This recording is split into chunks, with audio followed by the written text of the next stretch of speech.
오늘 말씀의 제목은 예수 안에 있는 나입니다.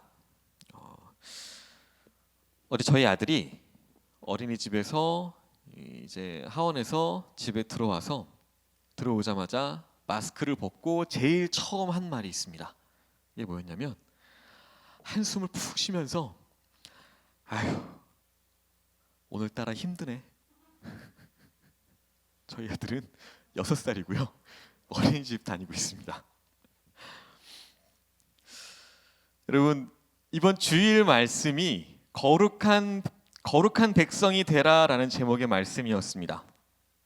어떠신가요? 거룩을 지키면서 거룩하게 살아가는 것 쉬우신가요? 결코 쉽지 않은 일입니다.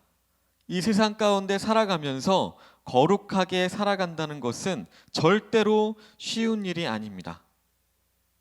매일매일이 고난의 시간이고요. 힘들지 않은 날이 없습니다. 날마다 머릿속에는 고민과 걱정들이 가득하고요. 그렇다고 딱히 해결되는 것도 아니고 매일매일 점점 더 쌓여만 가는 것 같습니다. 하나님을 의지하면서 살아가곤 있는데 정말 하나님이랑만 같이 있었으면 좋겠는데 늘 하나님뿐만 아니라 근심, 걱정, 고난도 나와 늘 함께 있는 것 같습니다. 고난과 역경은 우리로 하여금 많은 대가를 지불하게 만듭니다. 그동안 소중히 여겨왔던 것들을 많이 잃어버리게 만듭니다. 고난과 역경, 이것은 우리가 가지고 있는 그 소유나 또 명성 이런 것들만 빼앗아가는 것이 아니라 우리에게 있는 자신감 또 자존감까지도 빼앗아가게 됩니다. 빅터 프랭클이라고 하는 유명한 정신과 의사이자 심리학자가 있었습니다. 이 사람은 오스트리아 출신의 유태인이었고요. 독일 나치의 그 죽음의 수용소에서 살아남은 사람입니다. 이 사람은 수용소에서 죽어가는 사람들을 유심히 관찰을 했다고 합니다. 이 사람은 마치 운동선수처럼 건장한 사람이 그곳에서 더 잘 살아남을 것 같았는데 오히려 그렇지 않은 정반대의 마르고 힘이 없는 그런 사람이 살아남는 것을 보게 되었답니다. 그래서 그는 스스로 무너지려고 할 때마다 삶에 대한 가치와 의미를 새롭게 했다고 합니다. 스스로 나는 가치가 있고 의미가 있는 존재라는 그 확신, 특히 그리스도 안에서 나 자신이 매우 존귀한 자라는 사실을 힘들 때마다 내가 무너질 때마다 되새겼다고 합니다. 가난한 사람들이 부자들보다 자살하는 경우가 많고 가난한 나라가 부자 나라보다 자살률이 더 높을 것 같습니다. 그런데 실상은 그렇지 않다는 것입니다. 오히려 그 반대라는 겁니다. 선진국일수록 자살률이 훨씬 더 높아진답니다. 그 이유는 그곳에 살아가는 사람들이 자신들의 그 삶의 의미를 잃어버리기 때문이라는 겁니다. 삶의 의미. 이것이 이렇게 중요한 겁니다. 내가 누구인지를 아는 것, 내 자신의 삶이 가치가 있고 의미가 있다는 것을 아는 것이 우리에게 굉장히 중요하다는 것입니다. 사람들은 지금도 이 시간에도 이렇게 늦은 시간에도 나름대로의 그 의미 있는 삶을 살기 위해서 열심히 노력을 하고 있습니다. 그런데 그러한 숱한 노력들을 통해서 이 세상에서 얻어지는 이름이 과연 우리의 참된 이름이라고 할 수 있을까요? 서로가 상대방이 생각해주는 그런 그 모습이 우리의 참된 모습이라고 할 수 있을까요? 영화나 드라마에 보면 이런 장면이 심심치 않게 나옵니다. 주인공이 뭔가 착실히 뭔가를 해오다가 뜻대로 잘 되지 않았을 때 방황을 합니다. 그리고 이전에 하지 않았던 일들을 막 하기 시작합니다. 그럼 가장 가까이 있던 친구나 가장 가까운 사람이 이렇게 물어보죠. 너답지 않게 왜 이래? 그러면 이 사람이 뭐라고 대답을 하죠? 뭐라고 대답을 하죠? 나다운 거? 나다운 게 도대체 뭔데? 여러분은 여러분 스스로를 누구라고 생각하십니까? 물론 세상 사람들의 평가도 중요합니다. 또한 나 스스로의 평가도 중요합니다. 하지만 정말로 우리에게 중요한 평가는 하나님께서 나를 어떻게 보시느냐라고 하는 것입니다. 하나님께서 가치가 있다고 말씀하시면 그것이 바로 가치가 있는 것입니다. 하나님께서 의미가 있다라고 말씀하시면 그것이 바로 의미가 있는 인생인 것입니다. 하나님이 우리를 어떻게 평가하실까요? 바로 이렇게 평가하십니다. 오늘 본문 10절입니다. 너희가 전에는 백성이 아니더니 이제는 하나님의 백성이요 전에는 긍휼을 얻지 못하였더니 이제는 긍휼을 얻은 자니라. 예수님을 믿기 전에는 하나님의 백성이 아니었고 하나님의 긍휼을 얻지 못했다라고 말씀하는 겁니다. 로마서 1장 18절에 보시면 모든 사람들은 하나님의 진노와 심판 아래에 있었다고 말합니다. 그런데 예수 그리스도 안에 있는 자들에게는 이제는 너희가 내 백성이며 내 사랑을 받는 자들이요 내가 긍휼을 베푸는 자니라 라고 말씀하고 있습니다. 예수님 안에 있는 내가 진정한 나이고 하나님께서 부르시는 그 이름이 나의 진정한 이름이라고 하는 말씀입니다. 이번 주 중등부 설교 때요 노아의 방주에 대해서 이야기를 하면서 하나님께서 회복을 계획하신다라는 말씀을 전했습니다. 과연 하나님께서는 누구의 회복을 계획하셨을까요? 바로 방주 안에 있었던 사람들입니다. 보통의 사람의 생각으로는 그런 엄청난 재난이 닥쳤을 때 내가 누군가를 구할 수 있다면, 그럴 만한 능력이 나에게 있다면 이미 재난의 현장을 피한 그 방주의 사람들, 그 사람들은 신경 쓰지 않을 겁니다. 내가 누군가를 도울 수 있다면 방주 밖에서 미처 그 재난을 피하지 못한 사람들, 고통받고 있는 사람들에게 관심을 가질 거고요. 그 사람들을 구하러 갈 겁니다. 그게 보통 사람들의 생각입니다. 그런데요, 하나님은 방주 밖에 있었던 모든 생명체에는 그 어떤 생명체이건 결코 관심을 갖지 않으셨습니다. 오직 하나님은 방주 안에, 하나님의 그 언약 안에 있는 노아와 그 가족들을 위해서 회복을 계획하셨습니다. 그리고 그 하나님께서 오늘 우리에게도 말씀하십니다. 예수 그리스도라는 방주 안에 우리가 거하면 하나님의 백성이다, 이렇게 말씀해 주시는 것입니다. 그러면 도대체 예수님께서 누구시길래, 예수님께서 어떤 분이시길래 예수님 안에 있는 우리가 그렇게 가치가 있고 하나님께로부터 사랑을 받는 자가 되었을까요? 우리가 성경을 묵상할 때에 두 가지 기억해야 할 사실이 있습니다. 첫 번째는 본문 속에 나타난 하나님이 누구신가라는 것입니다. 그리고 두 번째는 그 하나님 안에 있는 나는 누구인가, 이것입니다. 즉 우리가 하나님을 발견하고 또 그 안에 있는 나를 발견하는 것이 굉장히 중요하다는 것입니다. 왜냐하면 하나님 안에 있는 나의 모습, 그것이 진짜 나의 모습이기 때문입니다. 예수 그리스도 안에 있는 나를 아는 것, 이것이 진짜 나의 모습을 아는 것입니다. 그리고 그럴 때에 가지게 되는 자신감, 그것이 진짜 자신감이 되는 것입니다. 그래서 우리가 고난과 역경 속에서도 절대로 흔들리지 않는 믿음과 담대함을 가질 수 있게 되는 것입니다. 4절입니다. 사람에게는 버림바가 되었으나 하나님께는 택하심을 입은 보배로운 산 돌이신 예수께 나아가라고 말합니다. 저와 여러분들의 삶을 정말로 의미가 있고 가치 있게 만들어 주시는 분이 누구신가요? 바로 예수님이십니다. 예수님이 없이 우리의 삶이 무슨 의미가 있을까요? 예수님 없이 우리의 삶이 무슨 가치가 있을까요? 성경은 예수님을 어떤 분이라고 말씀하나요? 사람들은 버렸지만 하나님께서 택하신 보배로운 산돌이다라고 말씀하십니다. 예수님께서 제자들을 3년 동안 훈련시키셨습니다. 그리고 나서 십자가를 지시기 전에 가이사랴 빌립보에서 제자들에게 이렇게 물어보십니다. 사람들이 나를 누구라 하느냐? 그때 제자들이 갖가지 대답을 합니다. 이 사람들은 엘리야라고 하고요. 어떤 사람들은 선지자라고도 하고요. 어떤 사람들은 모세라고도 합니다.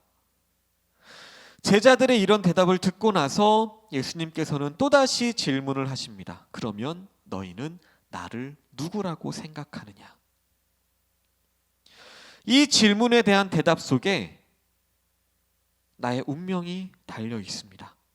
우리도 베드로처럼 주는 그리스도시요 살아계신 하나님의 아들이십니다라고 이렇게 예수님을 올바르게 고백할 때에 나 자신의 참된 가치와 의미를 알게 되는 것입니다.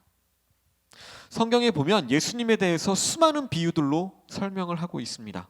세상의 빛, 포도나무, 생명의 떡, 양의 문, 건축가, 선한 목자 등등 수많은 말들로 표현합니다. 그런데 오늘 본문 4절에 보시면 베드로도 고난과 역경 중에 있던 성도들에게 예수님을 보배로운 산돌이라고 표현하고 있습니다.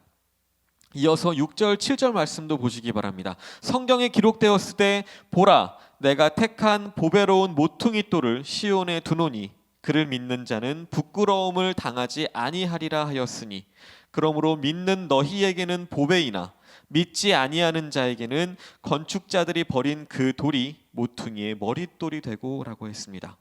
4절에서는 보배로운 산돌이라고 했고요. 6절에서는 모퉁이돌, 7절에서는 모퉁이의 머릿돌이라고 예수님을 표현하고 있습니다. 예수님께서 계시던 그 당시에 그 지역의 건축 기법은 지금하고는 굉장히 많이 달랐을 겁니다.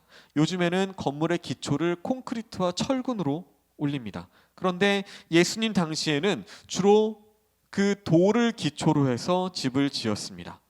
모퉁이 돌을 기초로 하고 그 위에 돌들을 하나씩 쌓아 올립니다.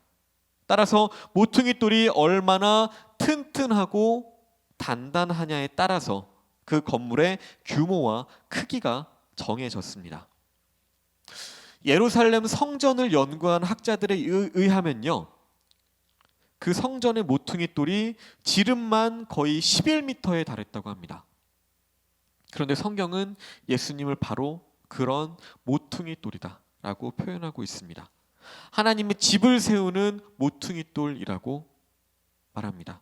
그리고 성도인 우리들에 대해서는 또 이렇게 표현합니다. 5절입니다. 너희도 산 돌같이 신령한 집으로 세워지고 예수 그리스도로 말미암아 하나님이 기쁘게 받으실 신령한 제사를 드릴 거룩한 제사장이 될지니라 라고 했습니다.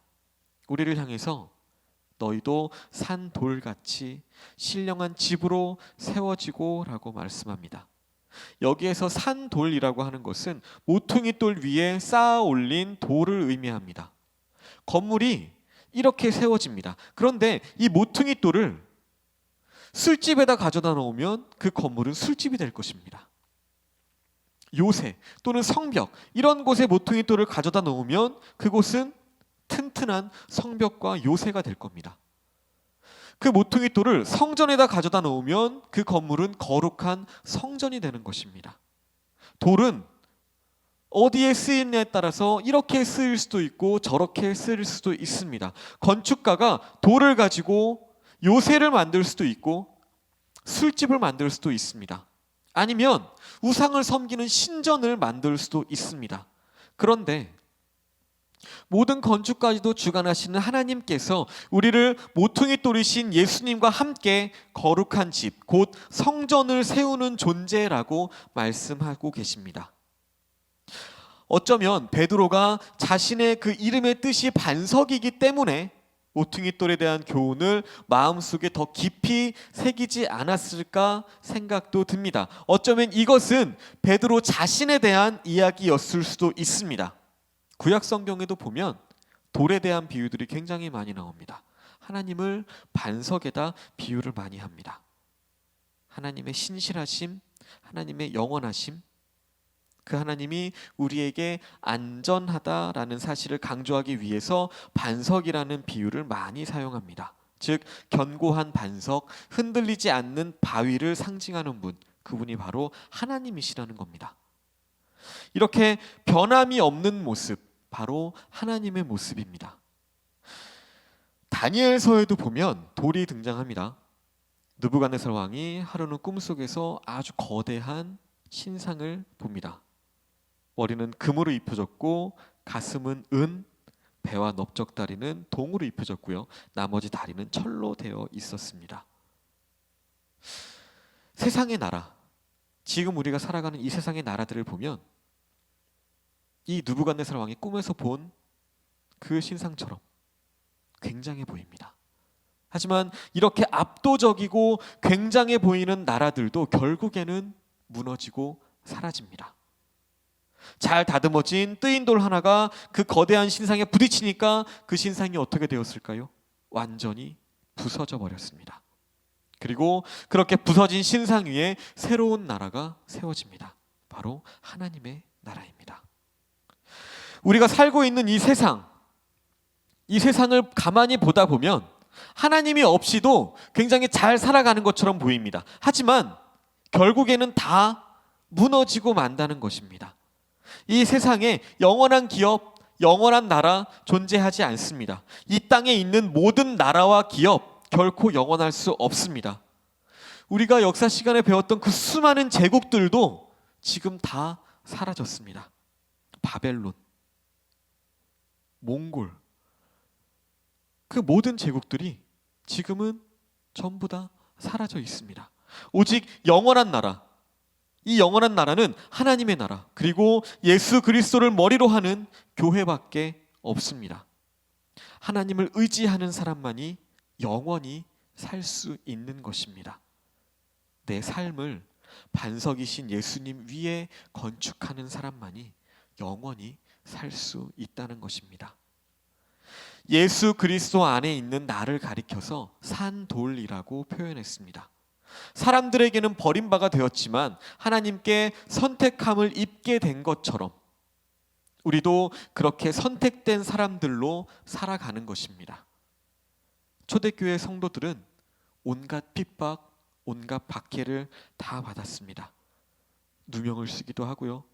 어딜 가든 형편없는 대우, 형편없는 취급을 받았습니다. 사람들이 그렇게 크리스찬들을 무시하고 버렸지만, 외면했지만 하나님은 결코 그들을 외면하고 버리시지 않았습니다. 스스로 한번 생각해 보시기 바랍니다.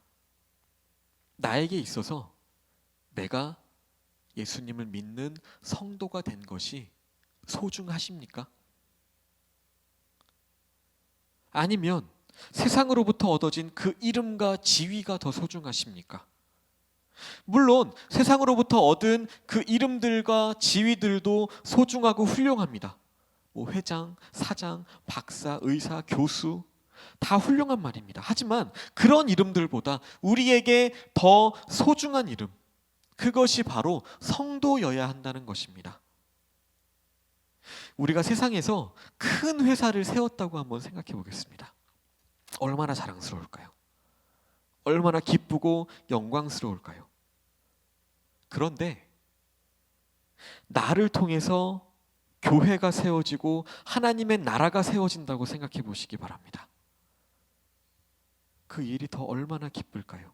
얼마나 감격스럽고 얼마나 영광스러울까요? 과연 그 기쁨을 무엇에 비할 수가 있을까요? 하나님의 건물을 세울 때 내가 아래에 놓이느냐 위에 놓이느냐 이것은 별로 중요하지 않습니다. 내가 거기에 쓰임을 받았느냐 쓰임을 받지 못했느냐 하는 것이 우리에게는 더 중요한 것입니다. 세상이 뭐라고 해도 하나님께서 귀중해 보시는 하나님의 사람임을 분명하게 믿으시기 바랍니다. 예수님께서 베드로에게 주는 그리스도시요 살아계신 하나님의 아들이십니다 라는 그 신앙의 고백을 듣고 예수님께서 이렇게 말씀하셨습니다. 너는 이제부터 베드로다. 너의 이름은 반석이다. 그리고 그 반석 위에 그 어떤 음부의 권세도 방해하지 못하는 하나님의 교회를 세우시겠다라고 말씀하셨습니다. 앞으로 우리가 사는 세상이 어떻게 변할지 이것은 아무도 모릅니다. 하지만 예수님 안에 있는 성도들은 어디에 있건 무슨 환경에 처하건 반드시 승리하게 될 것입니다.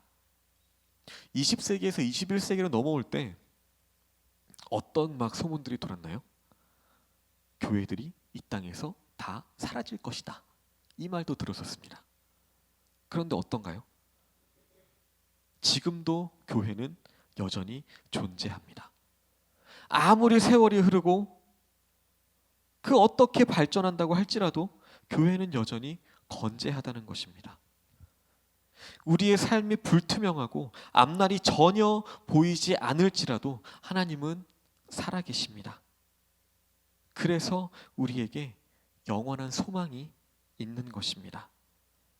하나님은 여러 가지 방법을 통해서 하나님의 뜻을 이루어 가십니다. 하지만 정말로 중요한 것들은 교회를 통해서, 성도인 우리를 통해서 감당하게 하신다는 것입니다. 우리가 하나님의 뜻을 이루어 가시는 그 일의 한 부분을 맡았다는 것, 이 사실이 정말로 소중하고 가치 있는 일입니다. 우리는 또 거룩한 산도릴 뿐만 아니라 거룩한 제사장이라고 말씀하셨습니다. 제사장의 구체적인 모습이 어떤 것인가를 오늘 9절 말씀에서 살펴볼 수 있습니다. 그러나 너희는 택하신 족속이요 왕같은 제사장들이요 거룩한 나라요 그의 소유가 된 백성이니 이는 너희를 어두운 데서 불러내어 그의 기이한 빛에 들어가게 하시니에 아름다운 덕을 선포하게 하려 하심이라 라고 했습니다. 여기에 보시면 우리를 가리켜서 택하신 족속이라고 말씀하고 있습니다. 우리는 하나님께서 들어 쓰시는 사람들입니다. 끝까지 믿음을 지킬 수 있는 자들이 누구일까요? 바로 하나님께 선택된 사람들입니다. 내가 예수님을 선택하고 믿은 것 같지만 하나님이 나를 선택해 주시지 않았다면 우리는 절대로 예수님을 알지도 못했고 믿지도 못했을 것입니다. 우리가 예수님을 믿는다고 하는 것이 바로 내가 하나님께 선택받았다라고 하는 증거입니다. 지금 내가 하나님께 부름을 받은 자리가 얼마나 귀한 자리인가, 이것을 왕같은 제사장이라는 표현을 통해서 우리가 알 수 있는 것입니다. 세상 사람들에게 제사장이라는 말이 뭐 큰 의미나 줄 수 있을까요? 뭐 그들에게 특별한 의미가 될 수 있을까요? 믿지 않는 사람들에게는 제사장이 되는 것보다 왕이 되는 것, 이것을 훨씬 더 중요하게 생각할 것입니다. 하지만 성경에 보면 하나님이 우리를 왕이 되라고 부르신 것이 아니라 제사장이 되라고 불러주신 것입니다. 하나님이 기름을 부으시면 누구라도 왕이 될 수 있습니다. 하나님이 필요로 하시면 누구든지 왕으로 세우셔서 사용하실 수 있습니다. 그런데요, 제사장은 아무나 될 수 없습니다. 이스라엘 백성이라고 해서 다 제사장이 되는 것이 아닙니다. 레위 지파라고 해서 다 제사장이 될 수는 없습니다. 하나님의 백성인 이스라엘의 그 12지파 중에서도 오직 레위 지파인, 또 그 중에서도 아론의 자손들만 제사장이 될 수 있었습니다. 그렇기 때문에 우리가 세상에 나가서 저 세상으로부터 얻게 되는 그 지위와 이름들도 중요하지만, 세상의 왕이 되는 것도 중요하지만, 그보다 더 중요한 것이 바로 하나님 나라에 필요한 제사장이 되는 것입니다. 왕 같은 제사장. 이 말은 특정한 사람들에게만 붙이는 이름이 아닙니다. 예수님 안에 있는 성도들이라면 다 왕 같은 제사장들입니다. 제사장들이 어떤 일을 할까요? 특별한 일만 의미하는 것이 아닙니다. 제사장인 우리가 하는 모든 일이 다 제사장의 일일 것입니다. 집에서 집안일을 하는 것, 빨래를 하고 육아를 하고 또 일터에서 우리가 일을 하는 것, 그것도 다 제사장의 일입니다. 제사장의 일은 우리가 주님 나라 가는 그날까지 끝이 없을 것입니다. 그리고 그 중에 제사장이 하는 일 중에 가장 중요한 것, 그것은 바로 예배를 통해서 하나님께 영광을 돌리는 일입니다. 예배보다 제사장에게 더 중요한 것이 있을까요? 예배를 바르게 드리는 사람이 오늘 9절 하반절에 나오는 이는 너희를 어두운 데서 불러내어 그의 기이한 빛에 들어가게 하시니의 아름다운 덕을 선포하게 하려 하심이라 라는 말씀에 걸맞는 삶을 살아가게 되는 것입니다. 제사장은 또 무엇보다도 이 중보자의 역할을 잘 감당해야 합니다. 저와 여러분이 스스로가 아닌 다른 누군가를 위해서 기도할 때 그것이 바로 또한 제사장의 직무를 감당하는 것입니다. 그렇기 때문에 여러분 하나님께 기도하시기 바랍니다. 제사장인 우리의 기도를 하나님께서는 너무나도 기뻐하실 것입니다. 또한 믿음을 가지고 날마다 하나님 앞에 나아가시기 바랍니다. 우리가 예배를 드리고 하나님께 기도를 드리면 내가 해야 될 일이 무엇인지 알게 됩니다. 그럴 때 우리가 하나님의 마음이 어떤 것인지 알게 되고요. 하나님의 뜻에 합당한 삶을 살아갈 수 있게 됩니다. 우리가 그분의 그 기이한 빛에 들어가게 되면 우리가 복음을 전파하지 않고 살아갈 수 있을까요? 내가 믿는 사람이라는 것을 티내지 않고 살아갈 수 있을까요? 우리가 살다가도 어떤 신박하고 좋은 물건을 발견하고 그것을 내가 얻게 되면 그것을 자랑하고 싶어지지 않을까요? 결코 우리는 복음 앞에서 가만히 있을 수 없을 것입니다. 복음을 열심히 전해야 한다는 것입니다. 이것이 오늘 우리에게 주어진 사명입니다. 우리가 세상에서의 삶을 살아가는 것, 이것은 증인의 삶을 살아가기 위한 하나의 방편입니다. 직장이 우리의 우상이 될 수 없습니다. 돈이 우리의 우상이 될 수 없습니다. 증인의 삶을 살아가는 것보다 더 중요하고 더 가치가 있는 일이 우리에게는 없습니다. 우리에게 영원한 삶이 없다면 세상에 있는 것들이 우리에게 다 무슨 소용이 있을까요? 죽음도 우리에게 주어진 사명과 하나님이 우리에게 주신 거룩한 이름을 결코 빼앗아갈 수 없습니다. 세상이 우리에게 주는 것은 세상이 도로 가져갈 수 있습니다. 하지만 하나님께서 우리에게 주신 것들은 아무도 그 누구도 빼앗아 갈 수가 없습니다. 러시아가 미국에 알래스카 땅을 700만 불에 팔았습니다. 아무 쓸모없는 땅을 팔았다고 그들은 좋아했습니다. 그런데 그 땅에서 하루에 700만 불 이상의 자원이 나왔다고 합니다. 쓸모가 없다고 해서 팔아버렸는데 그 땅이 그러한 자원들을 감추고 있었는 줄은 아무도 몰랐습니다. 그런 땅을 포기해도 이렇게 땅을 치면서 후회하는 마음이 들게 되는데 하나님께서 우리에게 주신 그 복음, 그것을 우리가 외면하고 거절한다면 어떻게 될까요? 어두운 데서 이를 갈며 슬피 울게 될 것이다 라고 말합니다. 지금 당장에는 내가 예수님을 거절해도 나에게 아무 일이 없는 것처럼 보일 수 있습니다. 하지만 그들 앞에는 영원한 수치와 부끄러움이 기다리고 있습니다. 우리가 예수님을 믿어도 세상으로부터 무시를 당하고 부끄러움을 당할 수 있습니다. 하지만 그것은 영원하지 않습니다. 잠시 동안입니다. 사람은 누구든지 스스로에게 물어보고 대답해야 할 두 가지 중요한 질문이 있습니다. 첫 번째는 나는 누구인가? 라는 질문입니다. 그리고 두 번째 질문은 나는 무엇을 위해서 존재하고 있는가입니다. 무슨 일을 하면서 살아가야 하는가? 첫 번째 질문은 우리의 정체성에 대한 질문입니다. 나는 누구인가? 또 우리는 누구인가? 두 번째 질문은요, 사명에 대한 질문입니다. 나는 무엇을 위해서 존재하는가?